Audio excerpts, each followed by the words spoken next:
Hi hello friends, welcome back to media talks. நான் உங்கள் மௌனிகா.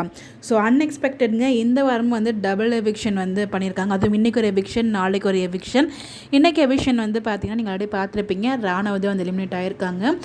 நாளைக்கு வந்து மஞ்சள் எலிமினேட் ஆக போகிறாங்க. பட் ராணவ் எலிமினேஷன் கரெக்டுன்னு நினைக்கிறீங்களா இல்லை அன்ஃபேர்னு நினைக்கிறீங்களான்னு சொல்லி உங்களோட ஒப்பீனியனை கமெண்ட் பண்ணுங்கள். பிகாஸ் ராணாவிட அங்கே ராணா வச்சு கண்டென்ட் கொடுத்துட்ருக்காரு. கண்டென்ட் கொடுக்காம நிறைய பேர் அங்கே உள்ளே இருந்துகிட்ருக்காங்க. ஸோ அவங்களே எலிமினேட் பண்ணல, இவரே எலிமினேட் பண்ணியிருக்காங்க அப்படின்னு சொல்லி நிறைய பேர் வந்து சொல்லிகிட்டு இருக்காங்க.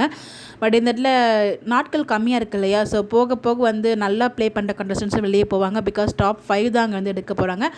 அதில் நம்ம ராயன் வந்து பார்த்தீங்கன்னா டிக்கெட் டு ஃபினாலே வந்து வின் பண்ணியிருக்காங்க. வின் பண்ணிட்டாங்க அப்படின்ற மாதிரி அனௌன்ஸ் பண்ணியிருக்காங்க. பட் ஆனால் அது ஃபுல்லாக வந்து நம்ம பிக் பாஸ் அனௌன்ஸ் பண்ணல, நம்ம விஜய் சேதுபதி சார் தான் அனௌன்ஸ் பண்ணுறதா சொல்லியிருக்காங்க. மேபி இன்றைக்கி எபிசோட் எதுவும் நடந்தான்னு தெரியல, நான் இன்னும் எபிசோட் பார்க்கல. ஒரு சில பேர் வந்து நிறைய ஃபவுல் பண்ணியிருக்காரு. ஸோ அதெல்லாம் வார்ன் பண்ணிவிட்டு கடைசியில் வந்து டிக்கெட் ஃபினாலே ராயன் கொடுக்காம வேறு யாருக்காக தான் கொடுப்பாங்க அப்படின்ற மாதிரி ஒரு சில கேங் சொல்லிட்டு திரியிறாங்க. ஆனால் அப்படிலாம் கிடையாதுங்க, ராயன் தான் வின் பண்ணியிருக்காங்க அப்படிங்கிற மாதிரி தான் எனக்கு கிடைச்ச அப்டேட். பட் தெரியல இன்றைக்கி எபிசோடில் வந்துச்சா என்ன அப்படின்னு சொல்லிட்டு. நீங்கள் பார்த்துருந்தீங்கன்னா எனக்கு கமெண்ட் பண்ணுங்கள் வந்துருச்சா என்ன அப்படின்னு சொல்லிட்டு.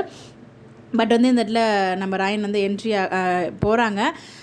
ராணவ் வந்து வெளில போகிறாரு. பட் அது மட்டும் இல்லை, எப்போயுமே மணி பாக்ஸ்க்கு அடுத்த வீக் தான் வந்து ஓல்டு கண்டஸ்டன்ஸ் தான் உள்ளே வருவாங்க இந்த சீசனில் உள்ளவங்க.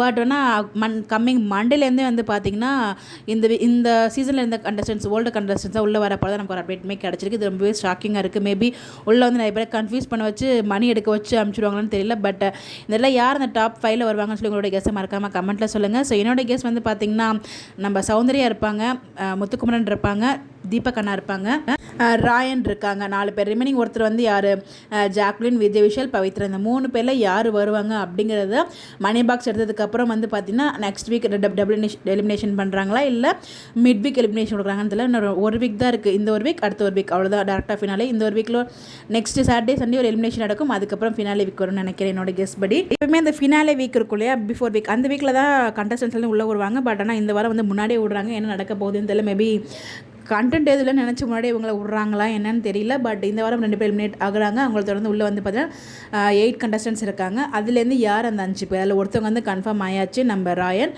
ரிமைனிங் இருக்க 8 பேரா 7 பேர்லேருந்து யாருன்னு சொல்லி மறக்காமல் கமெண்ட்டில் ஷேர் பண்ணுங்கள். இந்த மாதிரி எப்படி தெரிஞ்சுக்க நம்ம சேனலை ஃபாலோ பண்ணிக்கோங்க.